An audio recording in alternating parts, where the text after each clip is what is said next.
Amén, gracias.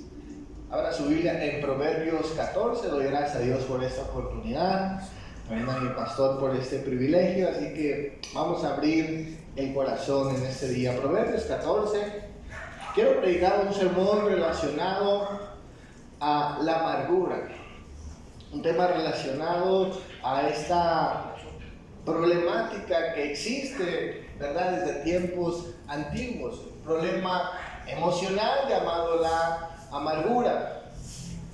Y le he titulado precisamente a ese sermón de la amargura a la alegría, porque en nuestro texto que vamos a leer solamente encontramos la realidad de este problema, sino que también encontramos la esperanza para todos aquellos que pasamos por estos procesos o estos escenarios amargos, muchas veces inevitables en nuestras vidas.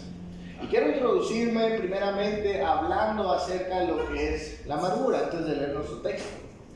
Solo a manera de introducción, la amargura es un estado emocional complejo que va más allá de un simple momento.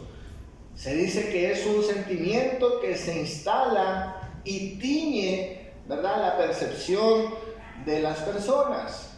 El diccionario, la Real Academia Española, define la amargura como un sabor amargo similar a la hierba. También describe que es un sentimiento de pena, un desazón o un disgusto.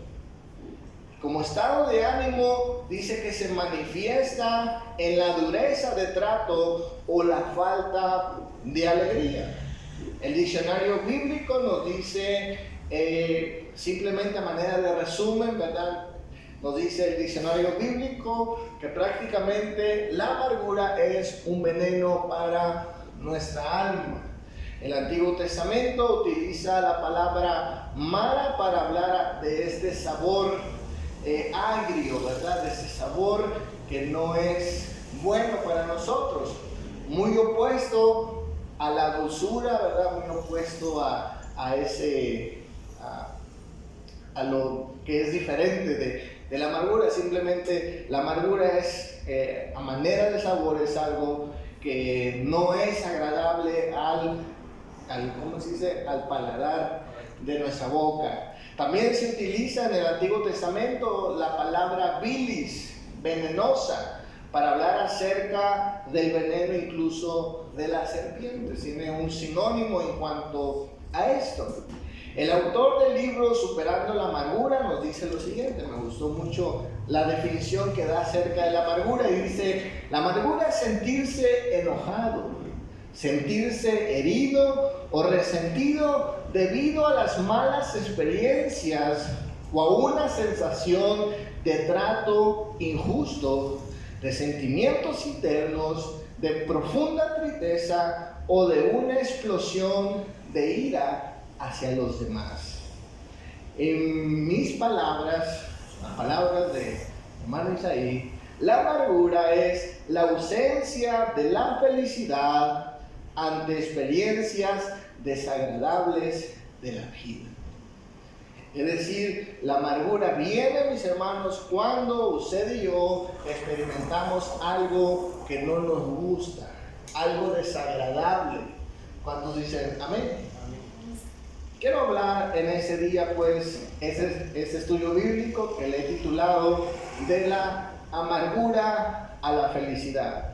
Porque Dios, mis hermanos, nos ofrece, ¿verdad?, esta oportunidad de salir de este estado de amargura y poder ser libres y poder ser felices, estar alegres, contentos como en esta noche. Vamos a leer nuestro texto principal, Proverbios 14, versículo 10. Yo lo voy a leer en la Nueva Versión Internacional 2022. Dice la Escritura: cada corazón conoce sus propias amarguras y ningún extraño comparte su alegría.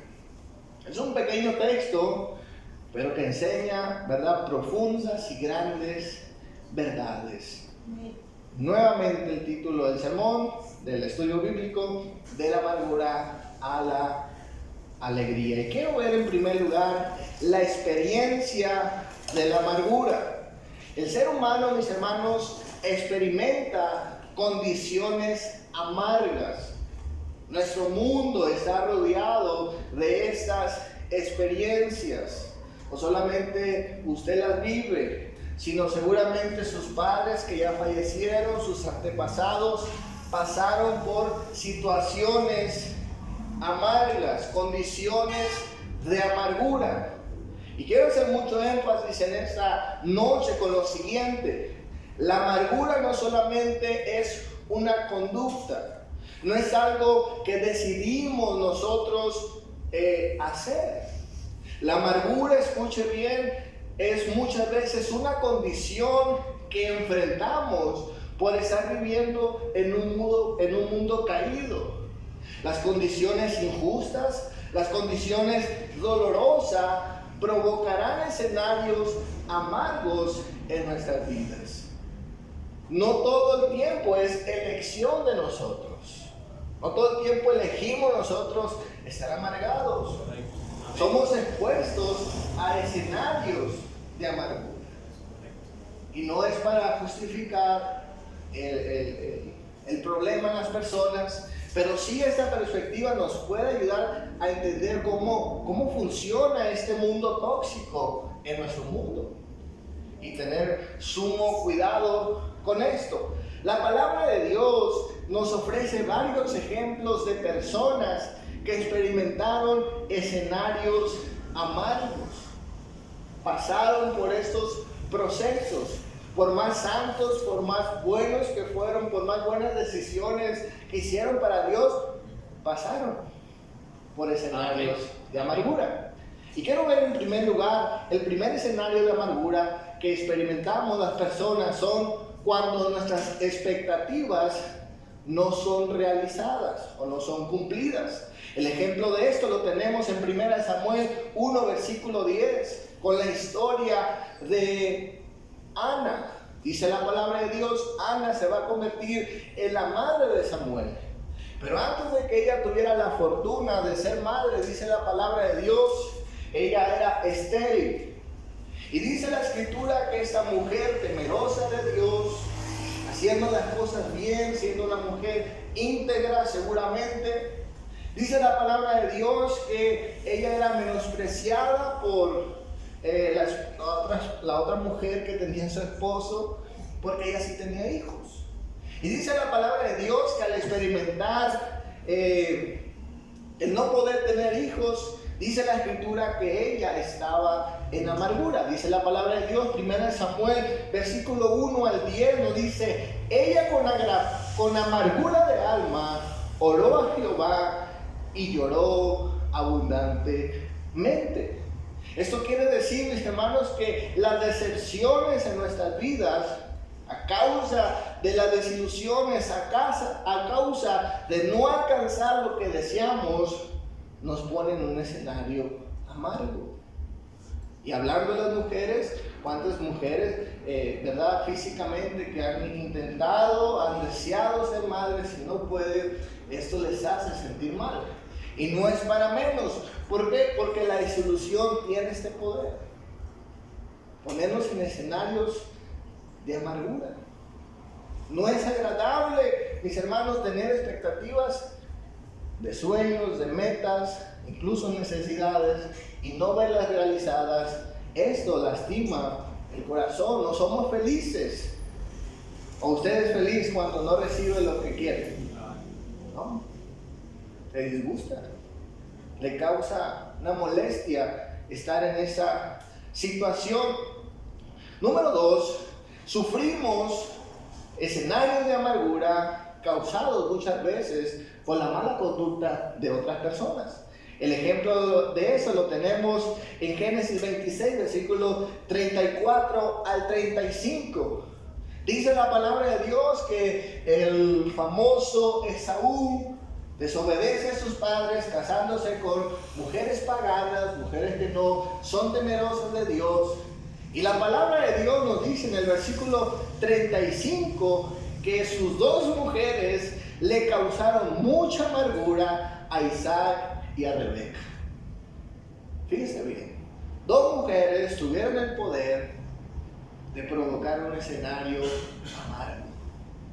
Yo no quiero imaginar cuáles eran las discusiones, los problemas, las cosas que estaban pasando, pero simplemente la Biblia dice, mira, te lo resumo, están amargados los dos, por causa de estas dos mujeres. Entonces sufrimos amargura muchas veces a causa de la conducta de otras personas. Escuchen bien.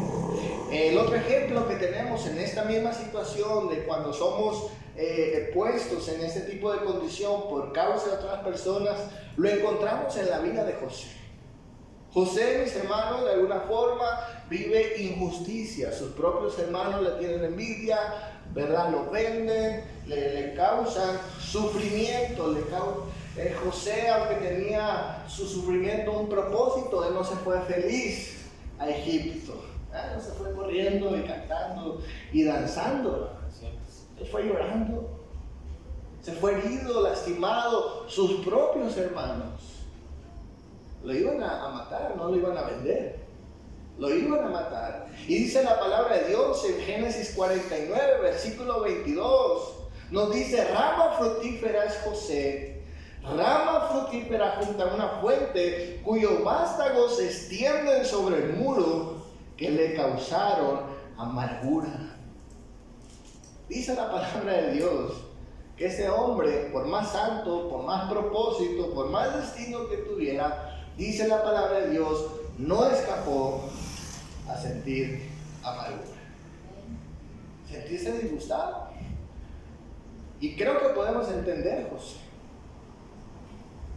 No estamos justificando su pecado, su mala actitud, su falta de perdón, pero entendemos que no era un escenario agradable. ¿Cuántos dicen amén? La tercera cosa que causa amargura son las injusticias no resueltas. Escuche bien, injusticias no resueltas, y el ejemplo de eso lo tenemos en Éxodo 1, versículo 13. Dice la palabra de Dios, el pueblo elegido por Dios, el pueblo de Israel, está en Egipto, pasa el tiempo y ellos son de alguna forma esclavizados en Egipto. Y vuelvo y repito, ellos no están tampoco ahí felices de la vida, ¿ya? No están jiji, jajaja, no están ahí, bueno, ahora somos el pueblo de Dios, tenemos propósito, tenemos promesas, tenemos muchas bendiciones y estaban ahí felices de la vida. Fíjese bien lo que describe la palabra de Dios en el versículo 13. Nos dice, por eso les imponían trabajos pesados y los trataban con crueldad. Les amargaban la vida, obligándolos a hacer ladrillos y toda clase de labores de campo.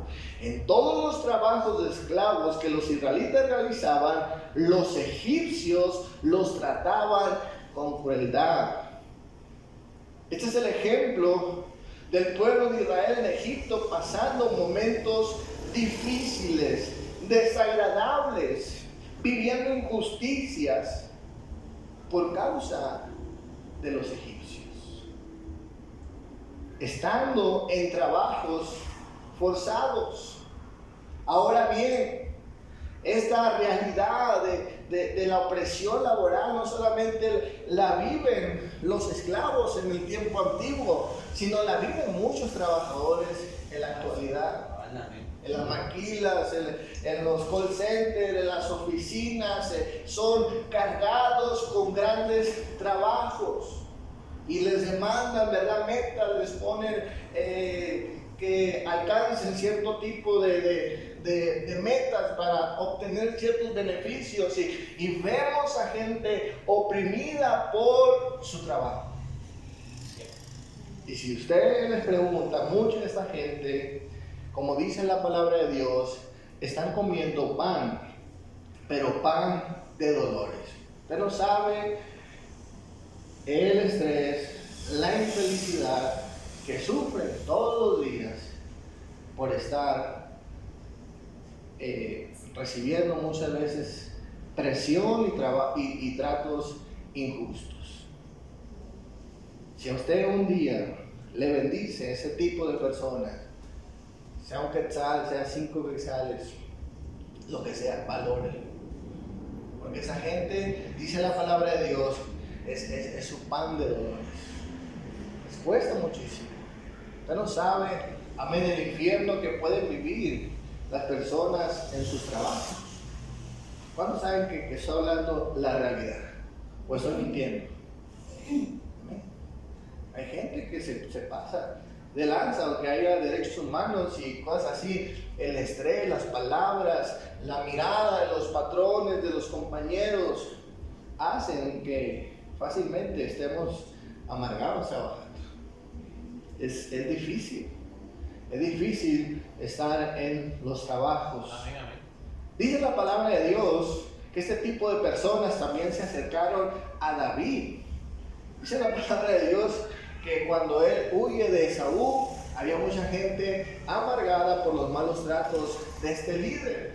Y dice la palabra de Dios que se juntaron los endeudados y los amargados para juntarse con David. Pero eran personas cansadas de las injusticias, cansadas de los malos tratos de sus líderes. La cuarta cosa que vemos que provoca un escenario de amargura es, escuche bien, cuando estamos frente a la pérdida de un ser querido. Escuche bien. La pérdida de un ser querido, de un familiar, de un amigo, de un padre, de una madre, no provoca felicidad. Bueno, quiero creer que la muerte de una persona no ocasione alegría, ¿verdad? Hay gente que a lo mejor, si tiene un enemigo, le puede dar gusto que se muera esa persona, pero no es normal que nos cause felicidad la muerte de quien amamos, ¿verdad?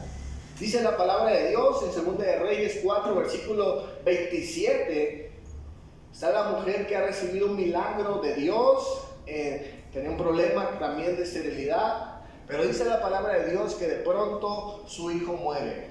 Y dice la palabra de Dios, 2 de Reyes 4:27, luego que llegó a donde estaba el varón de Dios en el monte, se asió de sus pies y se acercó a Giezi para quitarla, pero el varón de Dios le dijo, déjala, porque su alma está en amargura y Jehová me ha encubierto el motivo y no me lo ha revelado. Más adelante la palabra de Dios dice que esa mujer llegó desesperada, llegó, ¿verdad?, con violencia, llegó quizás llorando, y dice la palabra de Dios, el profeta la vio y dice, ella está en gran amargura, Dios ya me dijo, mas no me ha revelado por qué, cuál es la causa.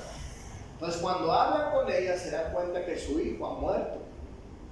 O sea, ella no fue feliz de la vida a buscar ayuda, ella va triste, ella va, escuche bien, pasando un momento amargo en su vida.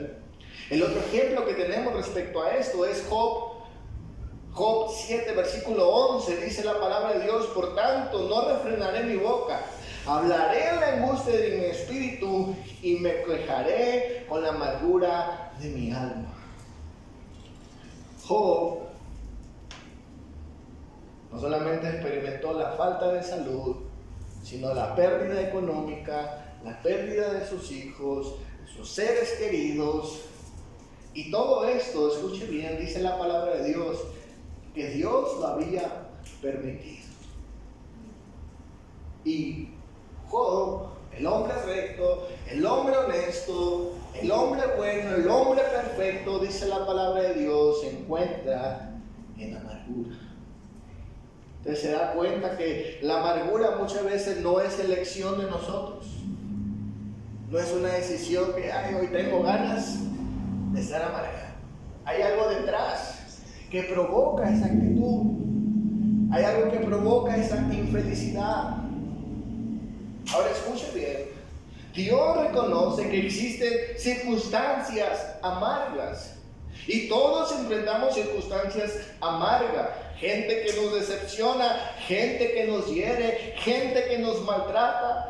Y si somos honestos, muchas de esas personas o de esas circunstancias amargas son provocados por alguien quizás de su propio matrimonio, alguien de sus propios hijos, alguien de sus propios compañeros de trabajo, alguien de algún miembro de la familia, alguien de nuestras amistades, alguien de nuestros vecinos, alguien de nuestros hermanos en Cristo. Provocan estos escenarios de amargura. Pero la pregunta aquí es, ¿tenemos que ser personas amargadas? ¿Tenemos nosotros que amargarnos por pasar por este tipo de experiencias? Vamos a descubrir en la palabra de Dios. Quiero hablar la última cosa que provoca un escenario de amargura. Y es la única razón que encuentro en la palabra de Dios que puede que nosotros mismos sí nos provoquemos un escenario de amargura, que sea una consecuencia de nosotros, y es cuando nosotros nos apartamos de Dios. En Ruth 1, versículo 20 dice la palabra de Dios: no me llaméis Noemí, sino llamadme Mara, porque en grande amargura me ha puesto el Todopoderoso. La única razón que encontramos, o la única razón en que nosotros mismos nos podemos ocasionar amargura, es cuando nos apartamos de la voluntad de Dios. Y cuando nos apartamos de la voluntad de Dios, Dios no le llama resbalados, Dios no les llama caídos. ¿Sabe cómo le llama Dios? Le llama apostasía. Le llama ir en búsqueda de la idolatría, de sustituir a Dios por otra cosa. La palabra de Dios nos dice en Hebreos 12, versículo 15: mirad bien, no sea que alguno deje de alcanzar la gracia de Dios, que brotando alguna raíz de amargura os estorbe y por ello sean muchos contaminados. La amargura que está hablando Hebreos, mis hermanos, no es la amargura de yo siento, ¿verdad?, de incomodidad en mi corazón hacia una persona, sino la amargura que está describiendo Hebreos es la idolatría, es la apostasía, es cuando la persona decide abandonar a Dios. Esto es terrible, porque nosotros mismos nos podemos provocar escenarios de amargura.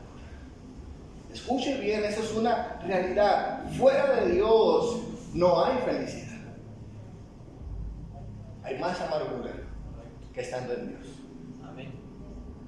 A esa y únicamente cuando nosotros somos responsables de esa amargura. ¿Cuántos dicen amén? Quiero hablar en segundo lugar. El corazón conoce su propia amargura. Vayamos a nuestro texto principal. Proverbios 14, versículo 10 nos dice: cada corazón conoce sus propias amarguras. Plural, ¿verdad? Y ya vimos que podemos estar expuestos a diferentes escenarios que nos provocan infelicidad. Y esta infelicidad provoca ira, ¿verdad? No es decir, ay, no me siento cómodo, no. Es que estoy molesto, estoy incómodo, perdón, estoy enojado, estoy molesto. No solamente decir, no me siento bien estar aquí, sino que es una incomodidad, pero fuerte, ¿verdad? Molesto. Esto no me gusta. Algo así, ¿verdad? Eso nos pasa muchas veces a nosotros. La palabra de Dios nos dice que el corazón conoce sus amarguras. Y eso es maravilloso. Porque la palabra de Dios, cuando habla acerca de nuestro corazón, no necesariamente se refiere, ¿verdad?, a los sentimientos, a las emociones, sino el corazón también era el centro de la voluntad y del intelecto. Es decir, donde el ser humano podía experimentar sus emociones, ¿verdad?, su conducta, todo su ser interior en su corazón. Esto era para el antiguo hebreo el corazón. Y dice la palabra de Dios que el corazón, es decir, nuestro ser completo, conoce su amargura. Pero este conocer no es un conocimiento informativo o teórico. No es que nuestro corazón dice, bueno, yo defino la amargura como como si fuéramos un diccionario, ¿verdad? No es este conocimiento intelectual, sino este conocer. Significa yo he experimentado cierto tipo de amarguras. El corazón, mis hermanos, conoce de primera mano, porque ha experimentado, ha estado ahí. ¿Cuánto dicen amén? Es decir, no le han contado, no le dijeron, mira, tal situación es así. No, él ya pasó por ahí. Dice, el corazón conoce sus amarguras.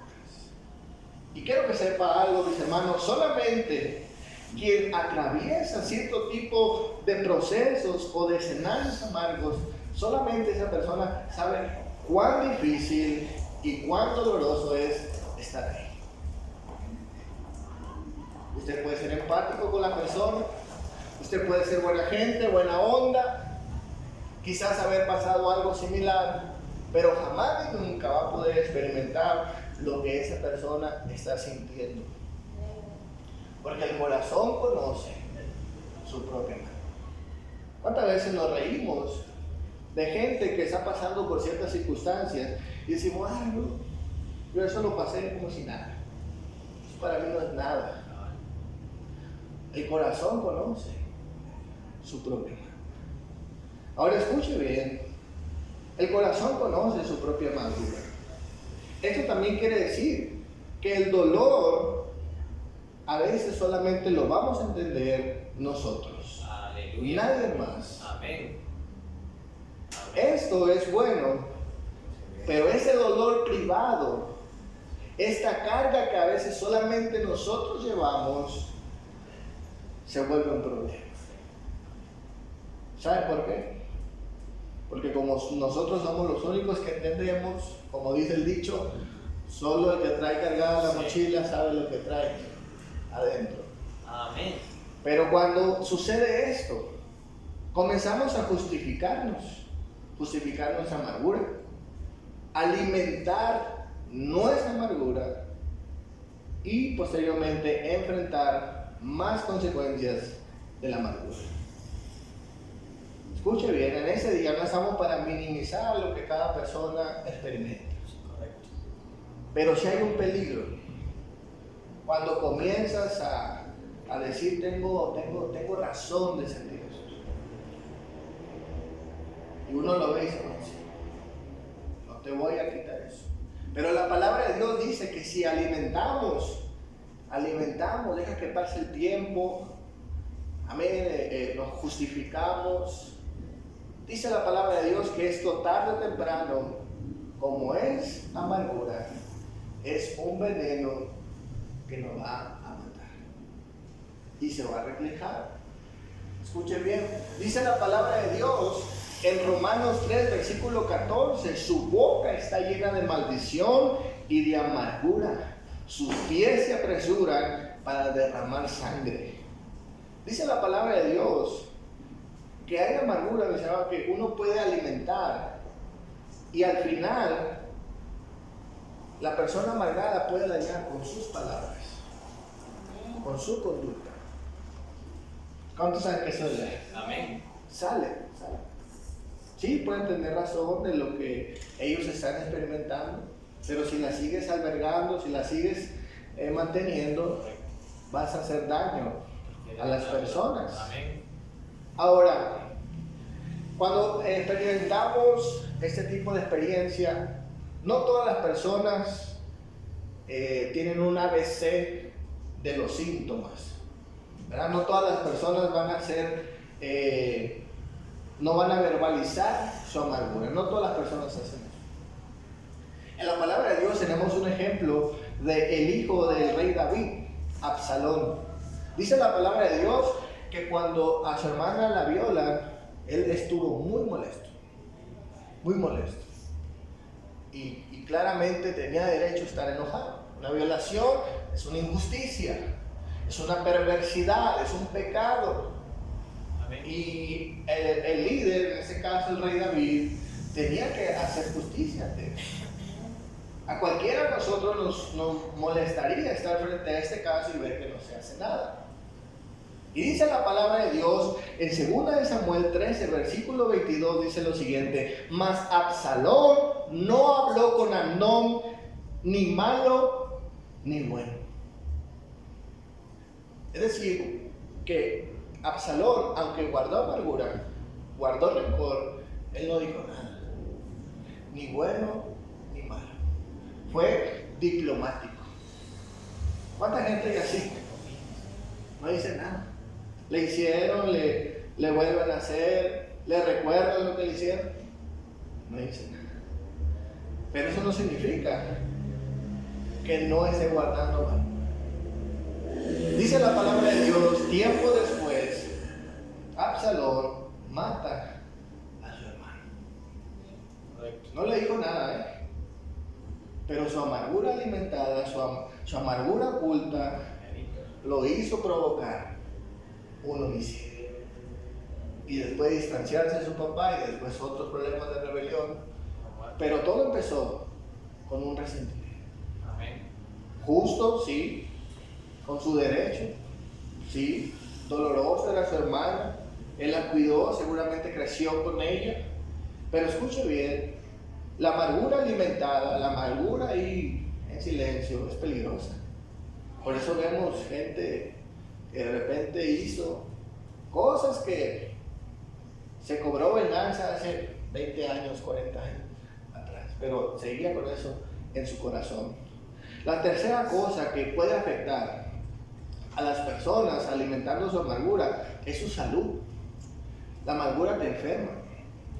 Dice la palabra de Dios en Salmo 73, versículo 21, dice: se llenó de amargura mi alma y en mi corazón sentía punzadas. Y aquí estas punzadas pues son metafóricas, ¿verdad? Lo que hoy podríamos decir como taquicardia. El corazón no duele, pero seguramente el salmista no tenía conocimientos médicos y bueno, él dice, siento como que me están ampuyando el corazón, ¿verdad? Y dice la palabra de Dios la causa, sus amarguras. Y sus amarguras, si usted lee el Salmo 73, en cierto punto son justificadas. Ve la maldad de la gente, ve las cosas malas que están pasando en la sociedad. Y él dice, se llenó de amargura mi alma y sentí punzadas en mi corazón. La ciencia médica nos dice que una persona que guarda esta emoción, ese sentimiento en su corazón, es propensa precisamente a problemas cardíacos. Amén. Miren, no hay tiempo para hablar de eso, pero puede leer un libro que se llama Emociones que Matan. El doctor Colbert da detalle de muchas enfermedades que hoy en día mucha gente está padeciendo producto de esto. No solamente la taquicardia, otro tipo de enfermedades, incluyendo el cáncer, amén, y úlceras ¿cómo se dice? La panza, ¿verdad? ¿Cómo le llaman a esto? Gastritis, todo ese tipo de cosas. Usted puede profundizar, amén, o ir a la página de ¿cómo que se llama? El Ministerio de Salud, la OMS, bueno, esa institución mundial de la salud, y le puede dar información acerca de eso. Ellos brindan información, amén, actualizan información sobre cómo las emociones afectan nuestro cuerpo. Correcto. Quiero ver en tercer lugar, ya para terminar, de la amargura a la alegría. Escuche bien.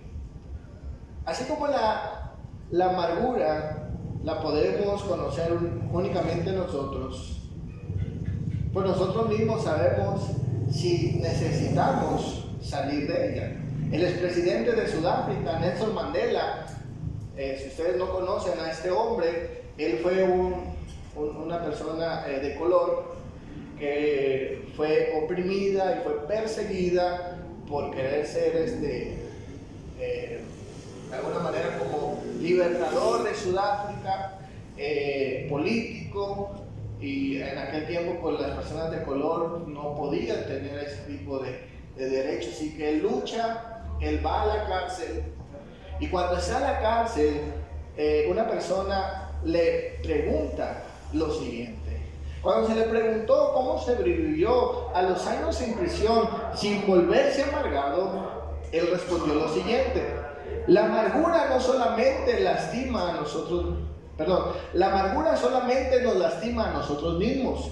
Si odias, estarás dándole a esa persona tu mente y tu corazón. Y termina diciendo lo siguiente: no regales ni desperdicies esas cosas. Escuche bien, hay veces que la amargura, la cura para la amargura va a ser perdonar. Si fue ocasionada por una persona, si fue una injusticia por una persona, la solución va a ser perdonar. Pero en otras ocasiones, la amargura que es ocasionada por las enfermedades, por la pérdida de un familiar, pues ¿a quién perdona uno? ¿Verdad? Cierto. ¿A quién perdona uno? La psicología habla del autoperdón y todo ese rollo. Yo no le encuentro asidero bíblico a eso, porque el que perdona pecados es Cristo. Amén. Sí. Y si una persona comete comete pecado y por su pecado está amargado, pues tiene que ir a Cristo para ser libre. Amén. Esa es la solución, para ser perdonado por Dios y ser libre, amén, de su pecado. La palabra de Dios nos dice que esta necesidad de la alegría, es decir, de pasar de la oscuridad de la amargura a la dulzura del gozo, de la felicidad, es una posibilidad. Dice nuestro texto, versículo 10, dice: cada corazón conoce sus propias amarguras y ningún extraño comparte su alegría. Es decir, que hay una posibilidad, escuche bien, de pasar de la amargura a la alegría. Y dice la palabra de Dios que ningún extraño puede compartir esta alegría. ¿Esto qué quiere decir? En el Antiguo Testamento, mis hermanos, cuando se hablaba o se refería a los extraños, no eran simplemente las personas no conocidas. No, esto no lo conozco, esto es un extraño. No era necesariamente eso. Un extraño era una persona ajena al pacto. Puede ser hasta su vecino, pero si esa persona no vivía conforme al pacto, era un extraño. Estaba ajeno a las bendiciones y a los compromisos que tenían como israelitas. Era un extraño. Dice la palabra de Dios que la alegría no la puede compartir un extraño. Es decir, que hay una felicidad, hay una alegría, mis hermanos, que es milagrosa, que no proviene de las cosas externas, que no viene de afuera. Gloria a Dios. ¿Por qué? Porque el mundo, mis hermanos, nos pone en condiciones amargas. Amén. Y esta alegría, esta felicidad emana de un milagro que solamente Dios puede hacer. Gloria a Jesús. Amén. Porque si su alegría va a depender de las circunstancias, como dicen en Guatemala, chipilín, nunca la va a alcanzar. Se va a desilusionar todo el tiempo. Cierto. Por eso su felicidad, mis hermanos, tiene que venir del milagro de la salvación. Solamente Jesús puede ocasionar este tipo de felicidad. Dice la palabra de Dios en Romanos 15, versículo 13, que el Dios de la esperanza los llene de alegría y paz a ustedes que creen en Él, para que rebosen de esperanza por el poder de su Espíritu Santo.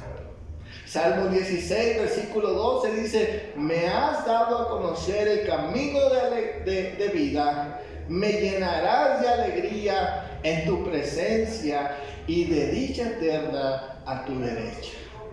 Es decir, mis hermanos, nuestra alegría va a depender del milagro que Dios haga en nosotros. Esa alegría, esa felicidad que viene de Dios. Solamente Él lo puede hacer. Sí, amén. Ahora escuche bien, esa alegría es una posibilidad, pero lo que Dios nos pide a nosotros, si queremos pasar de la amargura a la felicidad, como dije anteriormente, hay cosas que uno tiene que perdonar, se soluciona con perdón, se soluciona hablando con la persona que nos ha ocasionado el daño, pero hay otro tipo de amargura que son circunstanciales, que no hay forma como de a quién pedirle perdón. Lo que dice la palabra de Dios, bueno, no lo dice la palabra de Dios, pero escuché al pastor Gicolta en una conferencia. Él decía que fue a Israel y está en el museo donde está el tiempo de los alemanes, cuando el holocausto es la palabra, ¿verdad? Está en ese museo del holocausto donde hay fotografías, hay evidencias del holocausto, hay zapatos, hay pelo, hay un montón de cosas en ese museo. Dice que al pastor le llamó la atención que pasó un grupo de adolescentes como que eran soldados de nuevo ingreso, llevados por su comandante, y están ahí los jóvenes viendo las imágenes de todos los momentos más amargos del pueblo de Israel. Y cuando termina el recorrido, decía el pastor que el comandante agarró una cubeta donde tenía agua con hierbas amargas. Así que después de haber pasado ¿cómo se llama? El tour, los sienta a todos y les da un vaso con aguas amargas, y lo que tenían que hacer los soldados de ingreso es tomar, o sea, tomar pero no tragar, tomar el agua y tener en su boca el sabor amargo. Mientras ellos tenían el sabor amargo en sus bocas, el comandante le decía: esto representa todas las amarguras, todas las malas experiencias que hemos vivido como pueblo de Israel, como nación. Ya cuando terminaba el discurso les dice: ahora escupan. Y escupían las aguas amargas. Eso no lo dice la Biblia, pero muchas veces es lo que debemos de hacer nosotros con las malas experiencias. No nos las traguemos, porque es veneno. Hay que sacarlas fuera. Dice la palabra de Dios en Efesios 4, versículo 31, abandonen toda amargura. Aleluya. Si quieren añadirles, escupan toda amargura. Amén. Pero renuncien a ella. Renuncien a la amargura. ¿Cuánto dicen amén? Amén. No podemos cargar con eso porque nos va a matar. Si su felicidad usted cree que depende de las circunstancias, de que todos se porten bien, de que todo esté alineado, de que... Si no, pregúntenle a los casados. Amén. Nunca nos vamos a casar. Amén. Pero no, la vida es así. ¿Cuánto dicen amén? Hay que renunciar a la amargura, hay que renunciar en el nombre de Jesús. No tengo más, denle un fuerte aplauso a nuestro Dios. Gracias, Dios. Quiero que se ponga de pie.